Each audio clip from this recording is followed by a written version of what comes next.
Alright, it's time to do the best of 2024, find out all the correct opinions. If you're ever in 2024, these are the opinions to have. I think for the first time since I started doing these videos, I have made zero deliberate effort to keep up with new releases or whatever. Now I have got around to, like, everything that I think I might like, I've like checked all that stuff out, and most of that was okay. But otherwise, I played a lot of games this year. I got through enough 2024 games, and there's probably a few movies that look like movies that I could like, but I haven't got around to yet. So I'll put those up on the screen. We don't need any more preamble, right? That's fine. Just get this over with quickly. Number 10, The Curse. I don't think this is really making it onto 2024 best of lists because it started in 2023. It was in my runners up, but I wasn't willing to say it was a best of 2023 because I think it felt very dependent to me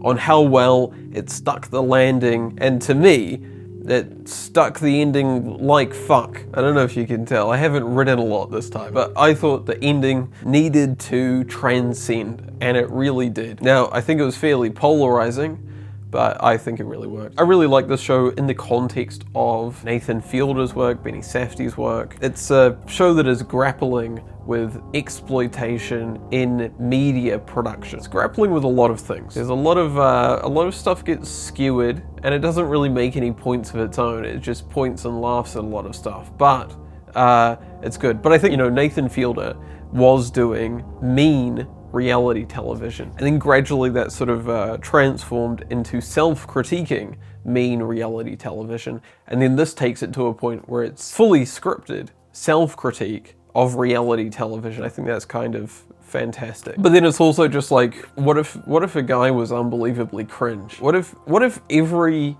social faux pas that you entertained for a millisecond but didn't follow through on, what if you really followed through on all of those? So it's sort of like a nightmare and becomes more of a nightmare as it goes. It's fantastic. Now, number 9, Starcom Unknown Space. This is, to me, the best Star Trek game that has ever been made. It's a space sim, but top down with a narrative focus and with shipbuilding. It has a fantastic feeling of exploration with all these little stories, little vignettes of, like, an away team mission happening like on Star Trek or whatever. It's got these great progression systems, great customization systems. It's a really incredible framework for a game. It's very simple, it's very elegant, it's very polished, bursting with all these great ideas and little mechanical flourishes, and then a very good aesthetic and narrative execution within that. I described it at the time as the Star Trek Voyager pitch, RPG dialogue, Flash Trek scope mixed with Mass Effect 1's Uncharted Worlds, and it's great. Number 8, The Beast. I think this was technically, it had its festival release last year. I didn't get around to it. I was actually really mad last year that there were so many festival movies or limited release movies that hadn't come out fully. So I'm counting this as a 2024 movie. Sort of a loose sci-fi Lynchian adaptation of The Beast in the Jungle, with all different time periods and narratives surrounding these two characters in sort of twisted love stories, but sort of about alienation and incels, trying to grapple with incels sincerely. It's also a lot of the time just sort of being clearly deliberately provocative in a little bit of a brain dead way, but still, I think in spite of that, it achieves a lot. It's got a great score, it's often very oppressive feeling, evil feeling, and very beautiful. I talked about it this year at one point in about that much detail when I last talked about it. I don't know, it's sort of abstract. It's better just to watch it than listen to a guy talk about it, Number 7, Lorelei and the Laser Eyes. It's sort of Resident Evil, Silent Hill sort of deal, but with no combat. Just sort of the, going through rooms in a house is the same. It's got an impeccable vibe, this very strong aesthetic. It's mostly black and white with just this pinkish red glow, sometimes cutting through. It's really just a mansion of puzzle rooms with a lot of framing narrative around it, layers of narrative to uncover. And it's very non-linear, so you can go through it and you gradually sort of form an understanding of what's going on here. It's really, really clever with how that comes together. A lot of the puzzles, there's subtle repetition between the puzzles, there's sets of puzzles that have similar rules, rooms and areas with recurring ideas, and there's this sort of looping rhythm to the game. A lot of the game centers around this maze, and you know, getting into the game, you eventually realize it's the same maze every time, and I learnt the layout of that maze from, there's like a Pac-Man clone that you could optionally play on a little Game Boy in the game. And it's just a ton of that stuff where you stumble across solutions and then find ways to apply them. And for a puzzle game, it has like a great forward momentum. There's not a lot of getting stuck. It's just you have this fuzzy memory, you form a picture, and then all of that plays into the narrative. I think with it doing these retro games, the Game Boy, there's a PS1, there's like point and click adventures within this game, but they all have sort of narrative logic for why they're in this game. I think in this world of, you know, everyone's doing a PS1 remake or whatever, this is quite clever about it. Number 6, Astro Goblin.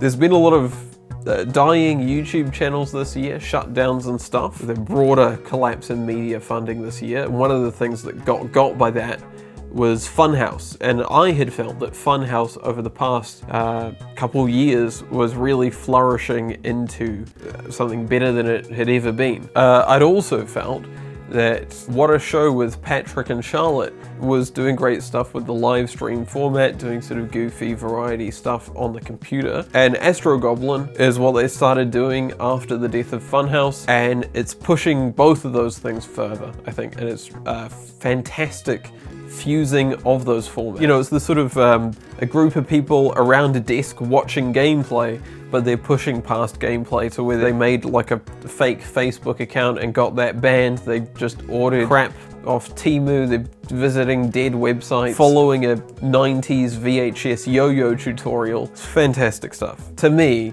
that is what you should be doing on YouTube. Number 5, Charlie XCX Brat. I think Charlie XCX has managed to sneak onto my best of lists, or at least like a runners up every year that I've been doing it, even when it was something that was just okay, like Crash. But I think it's a great album. It's got a really sort of interesting narrative framing to it with a level of counter-narrative. And I feel like music should be teetering on the edge of intolerably embarrassing. And I feel like this does a great job of really getting there. It's also pulling a lot from the past and sort of reintroducing sounds that we haven't heard in a long time, progressing the PC music sound, bringing back the noughties club banger sound or whatever. It's very sort of nostalgic in a way that we expect from pop music, but I think nostalgic in a way that's quite targeted at me. I think a lot of the album and the production of it actually deals with Sophie's legacy. So I is obviously a tribute, but there's a lot of Sophie-style synths, the speeding up of 365, a lot of the production decisions in this album feel like they owe a lot to Sophie. And that's cool, and whatever. Do I have anything else to say? I did a whole video on this album on the website. I don't normally talk about music, but I do actually have a lot of things I can say about Brat. Number 4, Do Not Expect Too Much from the End of the World. Sort of this collage movie following a production assistant as she drives around casting a workplace safety video. It's really a dry, dark comedy, satire of Romania from a Romanian perspective. But I think it applies a lot more broadly than that. I think it's a powerful representation. It's a representation of what it's like nowadays.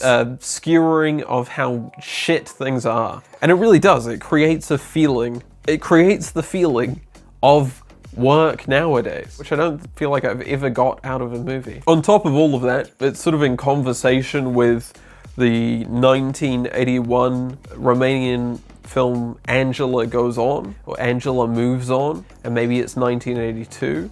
I've seen both translations and both dates, but that's sort of set in communist Bucharest, and it's a sort of propaganda film. So this movie is in some ways satirizing that. At the same time, I think it's sort of engaging with that. It's a movie that's engaging with the past and history, showing maybe, you know, what's been won and what's been lost. It's got an incredible lead performance. Alinka Manalaka really carries the movie, playing Angela. On top of that, she does her own real-life TikTok character within the movie, who's like a Andrew Tate satire, obviously, you know, coming out of Romania. And I think that character, you know, it's interesting. She's doing a lot of impotent rebellion, making these satirical TikToks and scrolling TikTok. There's footage of her just scrolling TikTok in this movie. And she often sort of says something provocative or makes like a dark joke or something. And then it just hard cuts so you never see a reaction.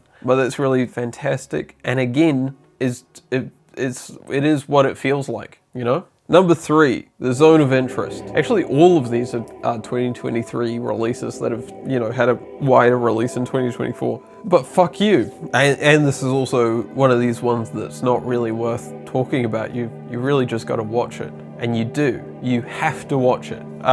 It's a movie about ignoring genocide. And I think it's an incredible movie, especially to have out right now. It's following the Auschwitz commandant from that family's perspective. It's shot very clinically and very detached, with a lot done through implication, a lot out of frame, and a lot carried by the sound. It's sort of a real portrayal of like ideology in action, you know? And it's a nightmare.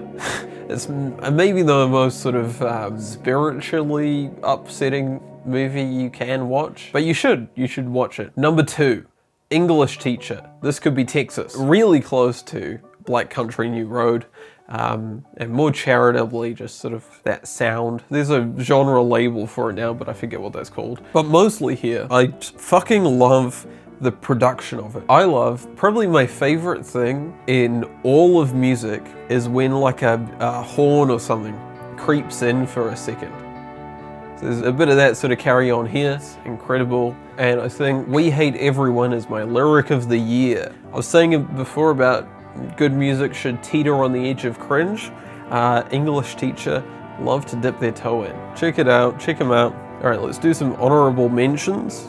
I don't really have an order here to do this stuff in, so Star Wars Outlaws, I thought this was good and fun, and it was doing everything that it was trying to do successfully. AAA, Star Wars, Han Solo game, checks the boxes, bit of fun. Challenges, I think I was more lukewarm on that than most, but it was a good bit of fun at the movies. Indiana Jones and the Great Circle was really good.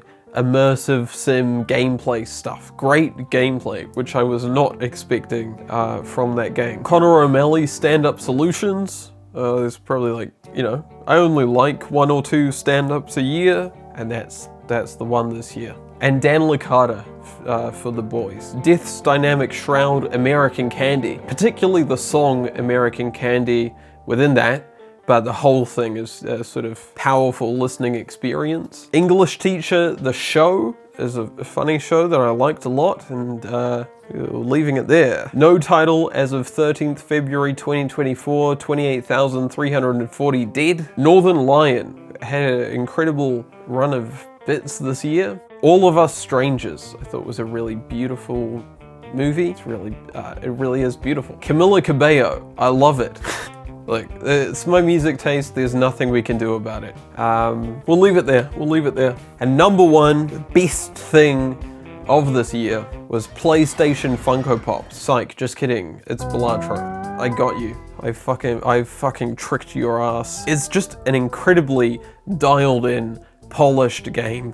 The roguelike boiled down, and the deck builder card game boiled down. You know, it's the actual playing cards. It's so simplified, steeped in like traditional card game design, and everything is perfect. I think it's really sort of aimed at me. I feel like a lot of the deck builders that people like are not like cardy enough. You know, I don't want to see a wizard doing tricks or whatever. If I'm playing a card game, I'd like to see the cards. And I love a card game, and the card game within a video game is often better than the video game to me. I loved iPod Nano Solitaire, and I've emulated so many, you know, poker games and shit. It's just really incredibly engaging on its own and fun to go through a run every time. Just such a great, tight, rewarding gameplay loop. Every run through the game is exciting and novel and not annoying and tedious. There's no grinding